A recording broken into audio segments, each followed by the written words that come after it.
Hello hi YouTube people, welcome to the Sai Hema world channel. మీకు అందరికీ horror stories, romantic stories, మంచి కథలు, మంచి నవలలు, ఫ్యామిలీ స్టోరీస్, లవ్ స్టోరీస్ వినాలనుకుంటున్నారా? మీరు ఫస్ట్ టైం నా స్టోరీ ప్రొఫైల్ని విజిట్ చేస్తుంటే please like, share, subscribe to my channel. Love birds, దయచేసి మా జోలికి రాకండి. మా అమ్మాయితో మీకు స్నేహం అవసరం లేదు అని రామలింగం పురవ్ వైపు చూస్తూ తన బాధనంతా చెప్పుకుంటూ రెండు చేతులెత్తి దండం పెట్టి మరీ వేడుకుంటాడు పురవ్కి. మన హీరో పురవ్ గారికి రామలింగం తన బాధనంతా చెబుతారు. రామలింగం అలా రెండు చేతులెత్తి తల పైన దండం పెట్టి వేడుకోగానే మన హీరో పురవ్ గారు ఏం చేస్తారో స్కిప్ చేయకండి. పురవ్ రామలింగం దగ్గరగా వస్తాడు. తనకి ఎదురుగా నిలబడి రామలింగం గారి యొక్క రెండు చేతులు పట్టుకొని, అయ్యో సార్, మీరు పెద్దవారు, మీరు నాకన్నా వయసులో పెద్దవారు అంకుల్. మాలాంటి చిన్నవాళ్ళకి మీరు దండం పెట్టి నా ఆయుష్ని అప్పుడు తగ్గించకండి. మేము ఏదైనా తెలియక తప్పు చేస్తే మీరు మా తప్పుల్ని క్షమించాలి. నాకు ప్రణాళి బిహేవియర్ అలాగే మీ ఇంటి వాతావరణం కూడా నాకు చాలా నచ్చాయి. మీరు ఎప్పుడు కలిసి నవ్వుతూ సంతోషంగా ఉంటారు. సంతోషమే సగం బలం, హాయిగా నవ్వమ్మా అంటూ ఇలా పాటలు పాడుకుంటూ మీరు కూడా నవ్వుతూ ఉండండి. అందుకే నాకు ప్రణాళితో స్నేహం చేయాలని కోరుకుంటున్నాను. అంతేగాని మీ ఫ్యామిలీ యొక్క పరువు తీయాలని, మీ ఫ్యామిలీని నడి రోడ్డులో వచ్చేలా చేయాలని నేను అస్సలు కోరుకోవటం లేదు. మీ ఫ్యామిలీ మన ఊరందరి దృష్టిలో చీప్ అవ్వటం అస్సలు నాకు ఇష్టం లేదు.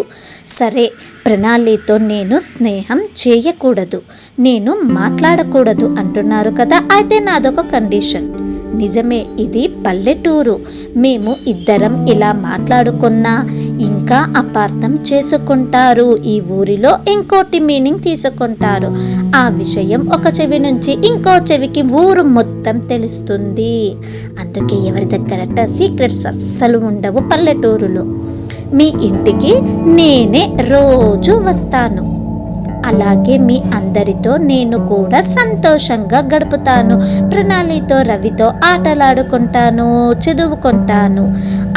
దీనికైనా మీరు ఒప్పుకుంటారా? ఇదే నా కండిషన్ అని రిక్వెస్ట్గా, ఆర్డర్ చేస్తున్నట్టుగా, బాధగా అడుగుతున్నట్టుగా పురవ్ రామలింగంని అడుగుతాడు.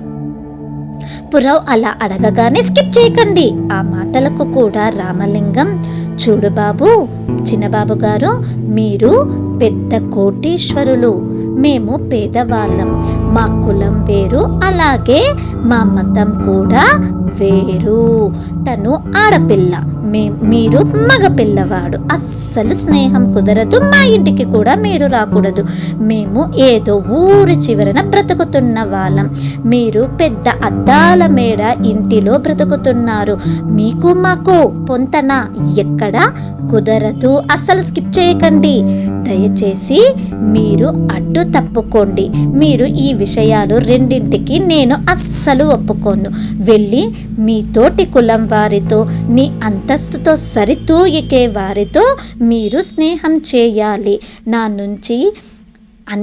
నుంచి మీరు ఇటువంటి రెండు సహాయాలు అడగకండి అని తన కూతురిని పిలుచుకొని పురవ్ అక్కడి నుంచి వెళ్ళిపోతాడు. ప్రణాళి మాత్రం అలా తన తండ్రి వేలు పట్టుకొని నడిపిస్తూ పిలుచుకొని వెళ్తున్నాడు. అలా తన తండ్రి తనని పిలుచుకొని వెళ్తుంటే ముందుకు వెళ్తున్న ప్రణాళి వెనకకు తిరిగి తన రెండు కళ్ళతోటి పురవ్ వైపు చూస్తుంది. కళ్ళలోకి కళ్ళ పెట్టి చూడలేకున్నా. పురవ్ వైపు అలా ప్రణాళి చూడగానే ఏం జరిగింది? స్కిప్ చేయకండి. పురవ్ రెండు పెదవులు ఆనందంతో చిన్నగా రోజా పువ్వు విచ్చుకున్నట్టుగా, మల్లె పువ్వు విచ్చుకున్నట్టుగా విచ్చుకున్నాయి. ప్రణాళి పురవ్ వైపు చూస్తూ నవ్వుతూ బాయ్ అని రెండు చేతులు ఊపుతూ చెబుతుంది. తను అలా చేతితో ఊపగానే పురవ్ కూడా ఆనందంగా రెండు చేతులు కలిపి ఊపుతూ బాయ్ అని నోటితో గట్టిగా ప్రణాళికి మాత్రమే వినపడేలాగా చెబుతూ ఆనందంతో తన సంతోషాన్ని ప్రణాళికి అర్థమయ్యేలాగా చెబుతాడు. వాళ్ళు అలా వెళ్ళిపోతూ ఉంటే పురవ్ ఇలా అనుకుంటాడు, స్నేహానికి కూడా కులం, మతం, ఆస్తి అంతస్తులు అడ్డు వస్తాయా? ఆస్తి అంతస్తులని పెద్దవారు చూస్తారా అని అలా బాధపడుతూ ఆలోచిస్తూ పురవ్ ప్రణాళి వైపే చూస్తున్నాడు. పురవ్ అలా వెనకకు తిరగగానే ఏం జరిగింది? ఎవరు ఉన్నారు? పురవ్ వెనక ఎవరు ఉన్నారు? ఇప్పటితో మొదలైన వీళ్ళ స్నేహం ఎటుగా దారితీస్తుంది? స్నేహం కాస్త ప్రేమగా ఎలా మొదలవుతుంది? ప్రేమ వాళ్ళ నాన్ననే ఎదిరించి ప్రణాళి ఎలా వెళ్ళిపోతుంది?